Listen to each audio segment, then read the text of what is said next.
Yes. CH balance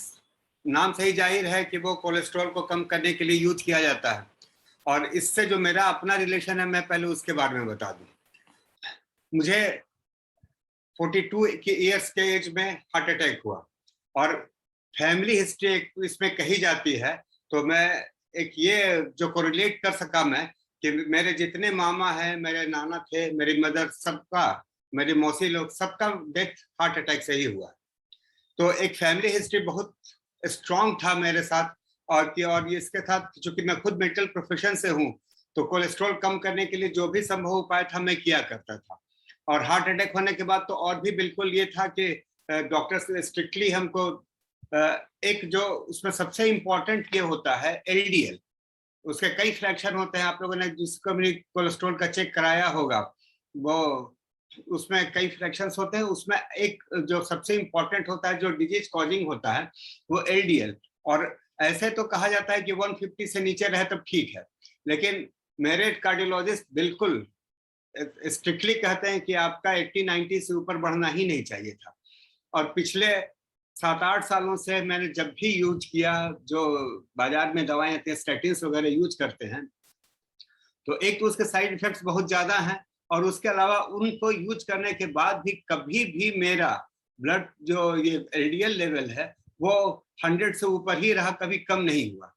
मैंने ये अब टेस्ट कराया है, इधर कुछ 2-3 महीने से मैं स्टैटिन बिल्कुल नहीं ले रहा, और केवल CH बैलेंस पे ही हूँ। और मैंने रिसेंटली टेस्ट कराया है, और सरप्राइजिंगली इस बार जो LDL आया है वो 77 है, जो बिल्कुल आइडियल हो सकता था वो है, और केवल इससे CH बैलेंस की वजह से है। एक तो ये है कि जो एक बात कही जाती है, बीच में किसी ने चर्चा भी की थी कि जेनेटिक प्रॉब्लम हो तो शायद वो चीजें ठीक नहीं हो सकती है। तो ये बिल्कुल ये प्रूफ करता है कि आपको यदि जेनेटिक प्रॉब्लम है, आपका कोलेस्ट्रॉल बढ़ा रहता है, आप डिस्पोज्ड है हार्ट कंडीशंस के लिए, तब भी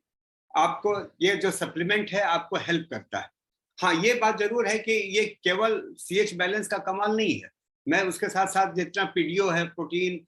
ये ओमेगा 3 डेली बिल्कुल रेगुलर लेता हूँ। और इसमें जो CH बैलेंस मेरा है वो उसमें बेसिकली ग्रीन टी एक्सट्रैक्ट काफी पड़ा हुआ है, और उसी का ये है नतीजा है कि ये कोलेस्ट्रॉल कम करता है। ग्रीन टी एक्सट्रैक्ट का एक एक्स्ट्रा दूसरा भी काम है कि ये आपकी इम्यूनिटी भी इंप्रूव करता है। और खास तौर पे मैं अपनी बात बताऊं तो जब कोविड यहाँ पर बनारस में मैक्सिमम लेवल पर था, जो 20-40 30 या 40 डेज के आसपास, उस समय हॉस्पिटल की ये स्थिति थी कि 42 डॉक्टर्स में से 28 आदमी पॉजिटिव थे, कोविड पॉजिटिव थे, और वो लोग हॉस्पिटल से बाहर थे, और बाकी 14 लोगों को ही पूरा अस्पताल देखना था, उसमें एक मैं भी था। मैं ऑलरेडी हार्ट का पेशेंट, उसके बाद कोविड के पेशेंट, चूंकि होल्डिंग एरिया था, इसमें यह नहीं पता था कोई भी मरीज आया है उसको हमको देखना है, वो तो टेस्ट कराने के बाद पता चलेगा कि उसमें से कितने पॉजिटिव हैं कितने निगेटिव हैं। तो उसके पॉजिटिविटी रेट उस समय काफी थी, तो जितने लोग मिलते थे उसमें काफी लोग पॉजिटिव भी आते थे, जो 3 दिन बाद हमको पता चलता था कि फला मरीज को पॉजिटिव आया, और उनके क्लोज कॉन्टेक्ट में रहा, मैं देखा उन्हें। तो ये चूंकि इम्यूनिटी बूस्टर भी है, इसलिए पूरा का पूरा वो टाइम हमने फेस किया, पेशेंट्स के बीच रहे, लेकिन बावजूद हम बिल्कुल बचे रहे। तो वो तुलसी वसा का भी रेगुलर लेते रहे, बाकी जो भी संभव था एक्सरसाइज, प्राणायाम वगैरह, वो सारी चीजें मैं करता रहा। लेकिन ये बिल्कुल सरप्राइजिंग है कि बिल्कुल कोविड से अछूते रहे, बिल्कुल बचे रहे। और आज इस बार जो रिपोर्ट देखा, इस बार तो मैं खुद आश्चर्यचकित रह गया, हतप्रभ रह गया कि ये LDL मेरा फर्स्ट टाइम, ना जाने कितने सालों के बाद फर्स्ट टाइम 80 से नीचे आया। और यदि ये इस तरह से कंटिन्यू करता है तो एक जो पॉसिबिलिटी होती है कि बार बार किसी को रिकरेंट अटैक हो, काफी हद तक हम लोग इसको कम कर सकते हैं। दूसरी बात कि प्रोडक्ट तो है ही, लेकिन साथ में ये बिजनेस भी है, तो बिजनेस जैसे जैसे आपका एक्सपेंड होता जाता है तो आपको मेंटल पीस और फाइनेंशियल पीस मिलता जाता है, वो भी एक एडिशनल एडवांटेज है जो काम करता है definitely. So thank you, back to host.